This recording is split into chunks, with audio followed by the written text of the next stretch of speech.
Welcome back, all of you. Let us continue the lesson, the 100 dresses, part 2. That is page number 75 today. We'll continue the lesson. I'll just take a short glimpse of what happened till yesterday. The two girls hurried out of the building, that is from the school, up the street towards the Bogin sides. सीधा Bogin sides की तरफ निकल पड़ते दोनों लड़कियां. The part of town that was or that wore such a forbidding air on this kind of a November afternoon, और उस area में ये वो हिस्सा है, ये टाउन का वो हिस्सा है जहां पर आमतौर पे एकदम गंदगी भरी हवा महसूस होती है, और नवंबर के दोपहर को खास करके जब ऊपर से हल्की बारिश हो रही है, सब कुछ भीगा हुआ है, और एकदम अनप्लीजेंट जैसा एनवायरनमेंट है, होपलेसनेस जैसा लग रहा है कि कोई आशा की किरण ही नहीं बची है, सब ऐसा डल टाइप का एनवायरनमेंट है, दैट इज डिसमैल. फिर उसके बीच में पेगी थोड़ा रफ मैनर में बोल पड़ती है. ग्रफली मीन्स रफ मैनर में बोलना, विकेड वे में बोलना. वेल, ठीक है, एटलीस्ट वो कंटिन्यू करती है बोलने के लिए. I never did call her a foreigner और make fun of her name. कम से कम चलो मैंने स्कूल में सबके सामने वेंडा को कभी भी एज अ फॉरेनर ट्रीट नहीं किया या फॉरेनर नहीं बुलाया, या तो फिर उसके नाम का कम से कम कोई भी प्रकार का टीजिंग नहीं किया, या नाम को लेकर मैंने उसे ना चिढ़ाया, ना उसको खास करके फॉरेनर के पॉइंट ऑफ व्यू से कभी चिढ़ाने की कोशिश की. I never thought she had the sense to know we were making fun of her anyway. फिर ये भी सोचती है वो अपने आप को खास करके उस बात से परे रखने के लिए, उस बात से दूर भागने के लिए. She is trying to hide her own type of the mistakes और the own deeds, you can say. गलतियों को छुपाने की कोशिश करती हैं. तो वो ये कहती है कि शायद मुझे तो ऐसा लगता है कि उसने कभी ऐसा नहीं सोचा होगा कि उसकी दोस्त है और उसका थोड़ा बहुत मजाक उड़ा लेती है. ऐसा मुझे नहीं लगता कि उसको भगवान ने उतना दिमाग दिया होगा, उस चीज को इतना सीरियसली उसे लेना नहीं चाहिए था. Then she continues to tell that I thought she was too dumb. मुझे लगता है तो वो बहुत ही ज्यादा डम नेचर की कैरेक्टर है, मतलब जो हमेशा चुप रहती है, कुछ तो भी बोलती नहीं है. एंड गी, एक्चुअली मैंने कल वर्ड गी का मीनिंग एक्सप्रेशन होता है, that is indicating kind of an expression of surprise. बड़े आश्चर्य की बात जब होती है ना, तब हम आमतौर पे इसका उपयोग करते हैं. And it is really surprising that how is she here, look how she can draw. बड़े आश्चर्य की बात है, सब कुछ उसके ड्राइंग में बिल्कुल सब कुछ अच्छा लग रहा है, लेकिन उसे बाकी चीजों में अकल क्यों नहीं है, ऐसा उसका कहने का इस सेंटेंस से मतलब था. ड्राइंग तो देखो कैसे निकाली है, ये सब अकल है, फिर बाकी चीजें क्यों नहीं उसको ध्यान में आती है.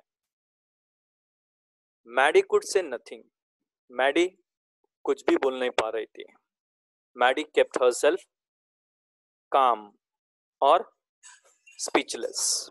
Maddy could say nothing, Maddy was speechless, ऐसा भी लिख सकते हो आप. उसका अफर्मेटिव बताया मैंने, कोई प्रॉब्लम नहीं होगा अगर ऐसा लिखते हो, या दूसरे मेथड से भी यूज कर सकते हो आप, अगर उसका सही मैनर यूज करके आप लिखते हो तो भी चलेगा. Hardly said anything, Maddy hardly said anything भी लिख सकते हो. There are different type of answers which can be concluded in affirmative negative, क्योंकि ये एकलौता ऐसा टॉपिक है जिसमें आंसर्स एक से दूसरा बन सकता है. कंफर्म नहीं है कि यही आंसर बनना चाहिए. The next, all she hoped was that they would find Wanda.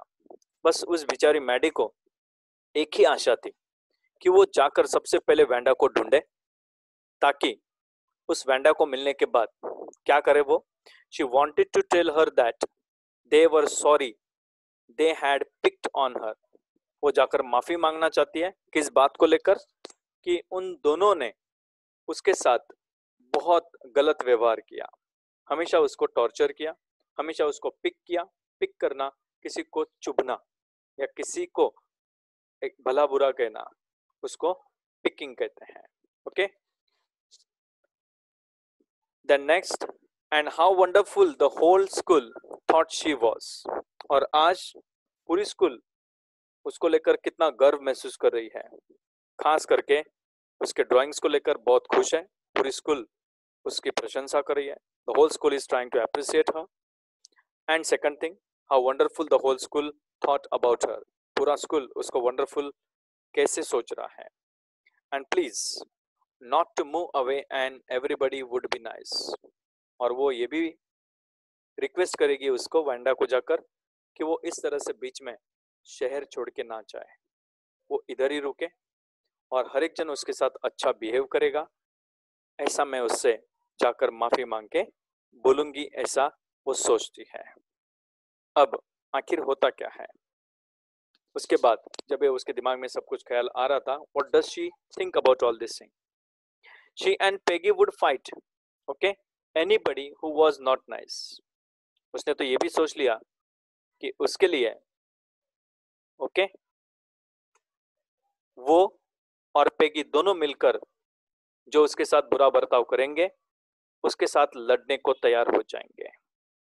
To torture is called as picked, PICKED, और to behave in a rough way, okay, और try to shower on someone, किसी पर टूट पड़ना, picked on हर, किसी के साथ गलत बर्ताव करना, that is also called as picked. 2-3 meaning बताएं, क्योंकि आपको ऑप्शन में क्या आएगा मुझे नहीं पता है, कुछ भी आ सकता है, इसलिए मैं 2-3 मीनिंग हमेशा बता के रखता हूँ, इसलिए ध्यान रखना। Picked, to pick on someone, okay, to torture someone, to harass someone, okay, और to suppress someone's ideas, or to behave very rudely with someone. They are all the same synonymous meanings of the word picked on. Then next, वो ये भी बता देगी कि अगर वो वापस आती है स्कूल में, अगर वापस आती है तो हम दोनों मिलकर, पेगी और मैडी, हम दोनों किसी से भी लड़ जाएंगे, हर एक जन से लड़ने को तैयार हो जाएंगे, ओके। अगर कोई उसके साथ बुरा बर्ताव करता है या खराब उससे ट्रीट करता है तो उनके साथ ये लड़ने को तैयार हो रहते हैं। अब ये नौबत यहां तक आ गई थी कि वो सब कुछ करने के लिए तैयार थे। Now what happens? The two girls hurried on. ये दोनों लड़कियां थोड़ी तेजी से आगे बढ़ती हैं। They hope to get to the top of the hill before dark. उनकी एक ही आशा थी कि वो जल्द से जल्द उस पहाड़ पे, जहां पर वो उसका घर बना था, जहां पर वो रहती है, ओके, छोटे से मकान में, यानी कि छोटे से झोपड़पट्टी के हिस्से में वो रहती है, ओके, अंधेरा होने के पहले वो वहां पर पहुंच जाएगी और वहां पर उसको मिलेगी तो सब कुछ उन्हें यस मन हल्का करने के लिए बोल सकती है। I think that is where the Petronskis live. Petronskis पूरी फैमिली, जैसे शर्माज, ओके, या पटेल्स, उसी पेट्रोन्स्कीज, ऐसा एक सरनेम बता रहा हूं, एग्जांपल दे रहा हूं। किसने कहा? मैडी ने बोला है। मैडी कहती है मुझे लगता है वो वहां पर ऊपर पेट्रोन्स्कीज की फैमिली रहती है, चलो हम वहां पर जाते हैं। उस वक्त उसने pointing to a little white house, एक छोटा सा सफेद रंग मारा हुआ घर उसे दिख रहा था नीचे से, ओके, पहाड़ी के ऊपर थोड़ा सा जा रहे थे वो, और उसे वो घर दिख रहा था। अंदाज से बता रही है, वो कंफर्म नहीं है कि वही घर है, बस उसे लग रहा था कि ये व्हाइट कलर का घर है, तो वो ये पेंटिंग भी शायद उसने ही की होगी। wisp of old glass stuck up here. Now understand the meaning of this one. Wisp, WISPS, that is the pieces, okay, ध्यान में रखना, pieces, wisp मतलब small pieces of old grass, okay, एकदम पुरानी घास जो होती है ना, okay, wisp of old grass stuck up here. Stuck up here means बहुत सारा घास वहां पर उगा हुआ है, वहां पर बहुत सारी बड़ी बड़ी ग्रास उगी हुई है, ओके। दूसरा meaning stuck up here means yes, यहां से वहां, okay, here and there along the pathway, इधर से उधर पूरी जगह पर ये फैला हुआ है। क्लियर? ये घास ही घास उस रास्ते से जाते वक्त उन्हें इधर उधर दूर दूर तक पहाड़ी पर उगी हुई दिख रही है। लाइक थिन किटेंस, लेकिन किस तरह से? बहुत घनी नहीं है, बल्कि किस तरह से? Like the thin kittens, Here kittens, all of you understand, young ones of the cats. Okay, बिल्ली के बच्चे की तरह. Okay, एकदम दुबली पतली घास. Okay, लेकिन दूर दूर तक फैली हुई है, पूरी तरह से एकदम घनी जंगल की तरह नहीं है वो. ओके, पैचेस की तरह है, एकदम थिन मैनर में ग्रो हुई है. The house and it's sparse. Okay, the जो घर है, ओके, और उसका जो स्पार्स है, little yard. Sparse here indicates the same meaning, LITTLE, same meaning है. इट्स स्पार्स लिटिल यार्ड, एकदम छोटा सा. ओके, जो उसके सामने आंगन है छोटा सा, घर के सामने जो आंगन फैला हुआ है वो एकदम छोटा सा है. लुक्ड शैबी बट क्लीन, गंदा लग रहा था, दिखने में खराब लग रहा था, लेकिन साफ सुथरा था. दिखने में गंदा लग रहा था, स्ट्रेट नहीं था, टाइल्स नहीं लगी हुई थी, शानदार तरीके का नहीं था, उसको शैबी कहेंगे यहाँ पे. लेकिन साफ सुथरा तो था. जैसे गोबर से हम खास करके खलियान में क्या करते हैं, पहले नीचे साफ कर लेते हैं, उसको सूखने देते हैं, फिर उसके ऊपर ग्रेन्स निकालते हैं. ओके, तो ये जो प्रोसेस होती है उसमें हम यस खास करके गोबर का यूज करते हैं. स्पेशली जो फार्मर्स होते हैं वो ग्रेन्स निकालने के लिए नीचे इस तरह से उसका यस. अब तो मशीनरीज आ गई है तो इसलिए कोई इश्यूज नहीं है, लेकिन पहले ऐसे हुआ करता था. क्लियर? आज भी होता है. बहुत सारे ऐसे छोटे मोटे फार्मर्स हैं जो आमतौर पे इसी का उपयोग करते हैं. जिनके पास बहुत बड़ी जगह नहीं है वो इसका उपयोग करते हैं. आज भी उसका जो मेथड है घर बनाने का वो फार्मर्स इस तरह से ही रखते हैं, लेकिन साफ सुथरा रखते हैं. It reminded Maddie of Wanda's one dress. और ये जो क्लीन रखने का जो तरीका था घर के सामने का आंगन का, ये अचानक से याद आता है मैडी को. रिमाइंड होता है वैंडा का एक जो ड्रेस है हमेशा ऐसे ही साफ सुथरा रहता था. भले उसको प्रेस नहीं मारा है चलेगा, लेकिन साफ सुथरा रखती थी वो. हर फेडेड ब्लू कॉटन ड्रेस, खास करके वो ब्लू कलर का कॉटन ड्रेस उसका जो हमेशा मुरझाया हुआ रहता है. Faded means having the wrinkles or is not ironed properly. shabby but clean, shabby था. ओके, उसके ऊपर बहुत सारे लाइनिंग्स है लेकिन साफ सुथरा रहता है, ये सबसे इंपॉर्टेंट है. Okay, there was not a sign of life about the house. सबसे पहले जब वो घर के पास में पहुंचे तो उन्हें कोई नामो निशान नहीं मिल रहा था कि कोई वापस वहां पर रहता होगा या कोई इंसान वहां पर रहता है. कोई भी उन्हें वहां पर कोई भी व्यक्ति नजर नहीं आ रही थी. Peggy knocked firmly on the door. Peggy ने जाकर दरवाजे पर जोर से नॉक किया, स्ट्रॉन्ग मैनर में नॉक किया, वो भी कॉन्फिडेंस के साथ कि शायद इस घर के अंदर वो मिल जाएगी. Okay, with a force you can say also as to the word firmly, strongly. Okay, और with a force. But there was no answer, लेकिन कोई जवाब नहीं आया. नॉकिंग करने के बावजूद अंदर से कोई जवाब न मिलने पर क्या होता है. She and Maddy went around to the back yard. वो और मैडी ओके वापस कहां पर चली जाती है. ओके, पीछे के साइड में चली जाती है.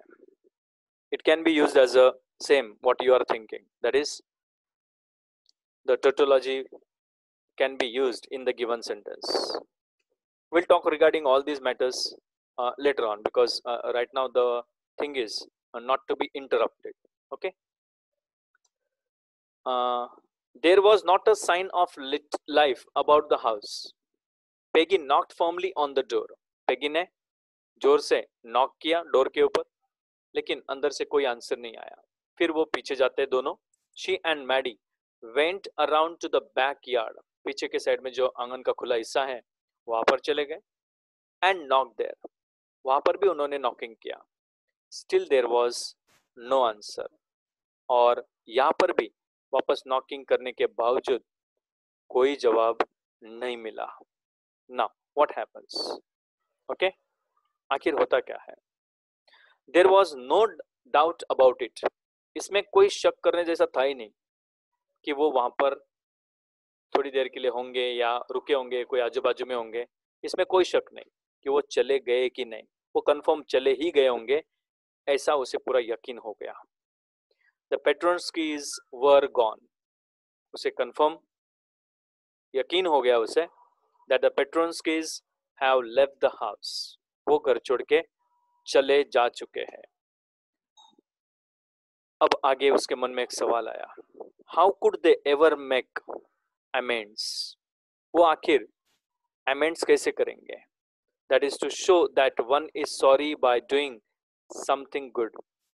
अब वो दोनों के मन में एक ही सवाल उठेगा कि वो उनके सामने जो उन्हें माफी मांगनी थी, ओके, वो माफी तो मांग नहीं पाए, लेकिन वो कैसे बताएंगे. अब पेट्रोन्स्की को कैसे बताएंगे, वेंडा को कैसे बताएंगे, या उसके पेरेंट्स को कैसे बताएंगे कि उन्हें इस बात का बड़ा खेद है कि उन्होंने वेंडा के साथ बहुत गलत तरीके से बिहेव किया, ओके, और वो अब उसके लिए कुछ अच्छा करना चाहते हैं. क्लियर. ये तो एक सादी सिंपल कहावत की तरह बोल सकते हैं, हिंदी में एक मुहावरा है, ओके. सो चूहे खा के बिल्ली चली हज को, एक बहुत पावरफुल कहावत मानी गई है, ओके. और उसके लेखक भी खास करके उर्दू रह चुके हैं. उन्होंने ये लिखा था क्योंकि वो एक ऐसा पवित्र टाइप का आपका मेथड होना चाहिए कि जिसमें आप पहले से अच्छे रहो, पहले से अच्छे रहने के बाद फिर आप पवित्र स्थान पर जाइए. वरना 100 गलतियां करो और उसके बाद माफी मांगने भगवान के वहां पर चरणों में जाकर गिड़गिड़ाओ कि मुझसे गलती हो गई हो गई हो गई हो गई, उससे कोई फर्क नहीं पड़ेगा. या फिर गंगा नहाने जाओ, पाप धुल जाएगा, ऐसा कुछ नहीं होता है. उल्टा गंगा के अंदर का जो सब कुछ मटेरियल वो आपको आकर चिपक जाएगा. अभी हंसना मत ज्यादा, ठीक है, मुझे पता है दांत दिखा रहे हैं आप लोग.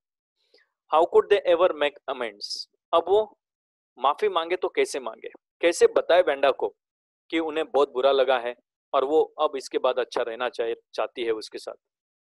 अब उनके सामने मजबूरी थी. They were helpless. Now what to do. They turn slowly and made their way back down the hill.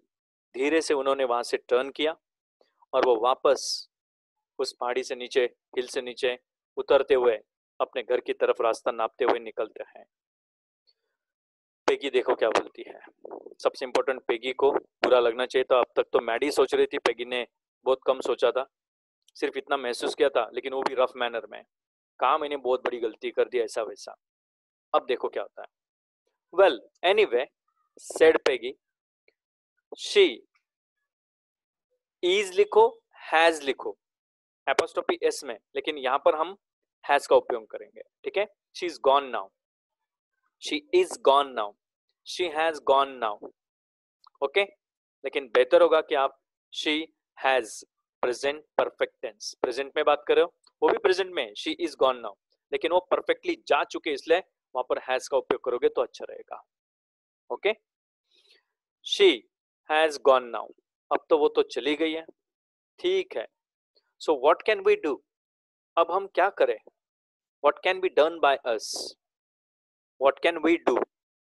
So what, so अगर है स्टार्टिंग में तो सो का सो ही रखना, और क्वेश्चन अगर पूछा जाता है आपको इंट्रोगेटिव वॉइसेस चेंज करने के लिए, so what can we do, तो answer so what can be done by us.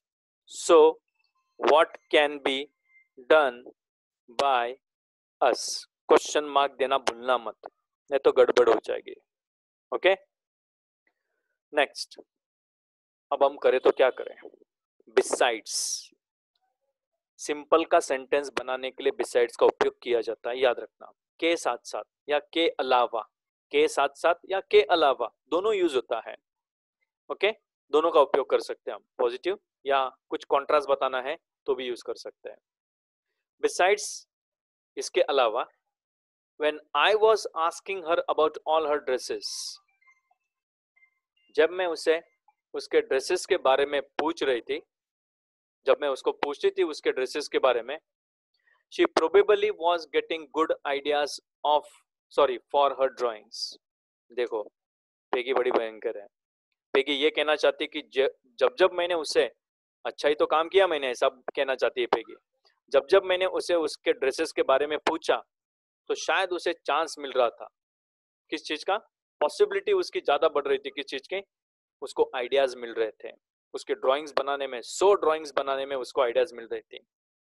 She might not even have one the contest otherwise. और वो ये भी सोचती है कि अगर मैंने उसे चिढ़ाया नहीं होता, उसको रोज पूछा नहीं होता कि उसके पास कितने ड्रेस हैं, तो शायद वो कभी कंटेस्ट जीत भी नहीं पाती। वरना ये कंटेस्ट जीतने में भले मेरा हाथ कौन पकड़ सकता है, यानी कि मुझे कौन पछाड़ सकता है। ठीक है, next. Maddy turn this idea carefully over in her head.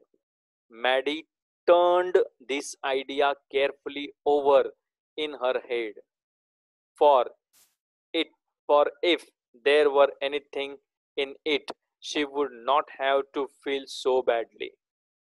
Maddie ने इस आइडिया को बड़े चतुराई से, बड़े ध्यान से, बड़े केयरफुल मैनर में, इस आइडिया को जो उसने कही थी, पेगी ने जो बोली थी, ओके, वो आइडिया उसने धीरे से, ओके, अपने दिमाग में क्या किया, बराबर से फिट करके रखा।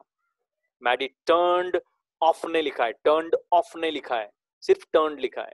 उसने अपने दिमाग में ये बात यस बराबर से फिट करके रखी और उसके ऊपर चर्चा नहीं करना चाहती वो। और ऐसा फिट करने का कारण उसने ये बताया, for if there were anything in it she would not have to feel so badly. अगर उसके अंदर कोई भी बात ऐसी है कि जो शायद बुरा महसूस करा सकती है, for if there were anything, अगर ऐसा कुछ भी दिखा उसे उस आइडिया के अंदर, उस ड्राइंग को लेकर, तो उसे उतना बुरा नहीं लगेगा जितना शायद उसे लगना चाहिए। उसे उतना बुरा फील नहीं होगा जितना उसे फील होना चाहिए। पेगी के आइडिया को लेकर वो सोचती है, ओके।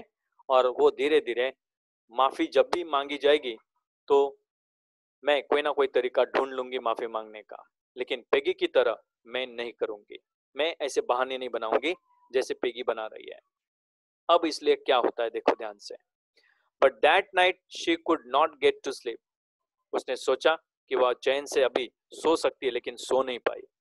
उसे बेचैनी हो रही थी मैडी को। She thought about Wanda and her faded blue dress and the little house she had lived in. पल भर के लिए उसके दिमाग में सिर्फ वैंडा, उसके ब्लू कलर का ड्रेस जो फेडेड रहता था हमेशा, जो कभी प्रेस नहीं किया रहता है, और उसके उस छोटे से घर के बारे में जिसमें वो रहती थी, उसके बारे में वो सोचती है। And she thought of the glowing picture those 100 dresses made. और उसने उन 100 पिक्चर्स के बारे में भी जो बहुत पावरफुल या बहुत ब्राइट जो लग रहे थे, ओके, जो इल्यूमिनेटिंग जैसे लग रहे थे, ऐसे ब्राइट पिक्चर्स के बारे में वो बार बार अपने दिमाग में ख्याल ला रहे थे। All lined up in the classroom. इस बार क्लोजेट में नहीं है, क्लोसेट में नहीं है, बल्कि क्लासरूम में वो सब 100 ड्रेसेस यानी कि पिक्चर्स 100 ड्रेसेस के लगे हुए हैं। At last Maddy sat up in bed and pressed her forehead tight in her hands and really thought. आखिर उसका सिर चकराने लग गया था, और सिर के चकराने की वजह से, चकराने की जगह पर हम अगर ऐसा बोले कि उसका सिर दर्द होने लग गया था, उसने जोर से अपने सिर को पकड़ के रखा अपने दोनों हाथों में, उसको दबाने की कोशिश की अपने सिर को। एंड रियली थॉट, और सच में बहुत गहराई में सोच में डूब गई कि यार ये वही 100 ड्रेस है जिसके बारे में वो हर बार बोलती थी। ये सही मायने में सबसे अमीर लड़की है। This was the hardest thinking she had ever done. ये उन थिंकिंग्स में से एक थिंकिंग है जो सबसे हार्डेस्ट मानी जाती है, जो आज तक उसने कभी नहीं सोचा था। ये सेंटेंस डिग्रीज ऑफ कंपैरिजन में आराम से कोई भी चेंज कर सकता है। हार्डेस्ट दिया हुआ है ऑलरेडी, हार्डेस्ट ऑफ ऑल डाल सकते हो सेंटेंस में तो भी चलेगा। देखो मैं करके बता देता हूँ। This was the hardest of all the thinkings, ऐसा लिखना पड़ेगा, या तो फिर this was the hardest thinking of all end में, okay, she had ever done. उसी सेंटेंस को मैं सिर्फ ऑफ ऑल डाल के बता रहा हूं, चेंज करके नहीं बताया मैंने, ओके। आपको चेंज करते वक्त नो अदर थिंकिंग से स्टार्ट करना है, नो अदर थिंकिंग से, और सेंटेंस के बीच में देन एनी अदर डालकर सेंटेंस को चेंज करना है।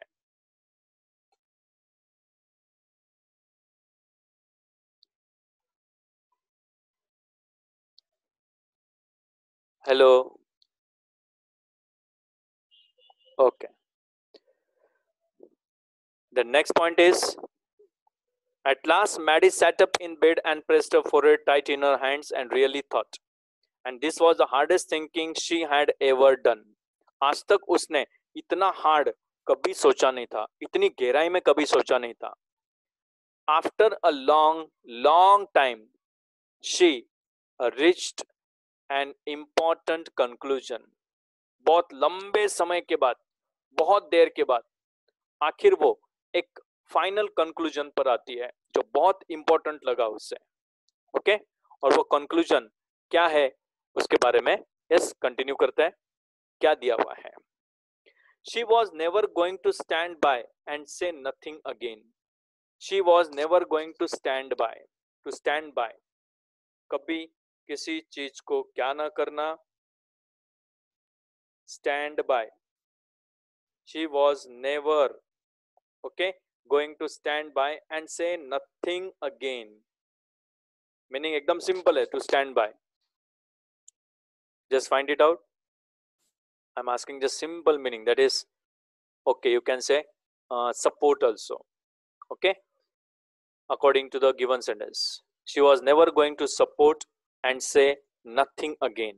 यानी कि किसी भी चीज में वो कभी ये सपोर्ट नहीं करेगी और try to give her efforts for something. वो किसी चीज में अपनी तरफ से कोई जो अनवांटेड चीजें उसमें एफर्ट्स नहीं करेगी. And say nothing again. और अब इसके बाद वो कभी कुछ नहीं बोलेगी. ओके, ये होने के बाद if she ever heard anybody picking on someone, ध्यान देना, picking on someone, treating someone unkindly, unfairly, criticizing, वही मैंने आपको मीनिंग भी पहले भी बोला था. किसी को टॉर्चर करना या किसी के साथ बुरा बर्ताव करना या किसी को यस गलत तरीके से ट्रीट करना. उसने क्या तय किया? आखिर फाइनल डिसीजन देखो क्या लिया. चलो, एक वेंडा की वजह से उसमें एक चेंज तो आया. क्या आया? If she ever heard anybody picking on someone, उसने इसके बाद अगर किसी भी व्यक्ति को किसी के साथ बुरा बर्ताव करते हुए देखा, okay, because they were funny looking, खास करके किस वजह से? कोई फनी दिखता है इसलिए उसके साथ मजाक किया गया, और because they had strange names, या तो फिर उस बेचारे सामने वाले व्यक्ति का नाम बड़ा अजब गजब का है, स्ट्रेंज टाइप का नाम है और उसको चिढ़ाया जा रहा है. At that time she would, WOULD, she would, she had नहीं आएगा, शी वुड स्पीक अप. उस वक्त सामने से वो खुद जाकर उस व्यक्ति से लड़ने के लिए खुद से बोल पड़ेगी या आमना सामना करने को तैयार हो जाएगी. इसका मतलब ये हुआ she is not going to spare anybody, किसी को छोड़ेगी नहीं वो. खास करके अगर कोई ऐसा दिखा कि जो किसी को चिढ़ा रहा है या किसी का मजाक उड़ा रहा है, उसको छोड़ने वाली नहीं है. To spare someone. Okay, even if it meant losing Peggy's friendship. क्या बात है, अगर ऐसे मामले में उससे पेगी की फ्रेंडशिप भी तोड़नी पड़ी तो भी चलेगा, लेकिन आज के बाद वो उसके दोस्तों में से या पेगी या जो भी होगा उनमें से कोई भी व्यक्ति किसी को अगर गलत कहता हुआ दिखा तो वो टूट पड़ेगी. She had no way of making things right with Vanda. She had no way of making things right with Vanda. उसके पास, बेचारी के पास कोई रास्ता बचा नहीं था. खास करके वेंडा से कोई माफी मांग ले या वेंडा को ये बता दे कि उसने ये गलतियां की है, अब वो सीधा सीधा ऐसे रहना पसंद करेगी. ऐसा कोई रास्ता उसके पास बचा नहीं था, क्योंकि वो माफी तो मांग नहीं पाई थी. बट लेकिन एक चीज जरूर कर सकती है, but from now on she would never make anybody else that unhappy again. लेकिन आज के बाद वो इस तरह से किसी भी व्यक्ति को यस अनहैप्पी जैसा कभी होने नहीं देगी, या किसी को बुरा लगेगा ऐसा कभी होने नहीं देगी. ऐसा उसने तय कर लिया. Is it clear? अब आगे उसमें कुछ क्वेश्चंस है, ध्यान से सुनना, ध्यान से उनका जवाब देने की कोशिश करना. लेसन खत्म नहीं हुआ है, आगे है oral comprehension. Check it out. What excuses does Peggy think up for her behaviour.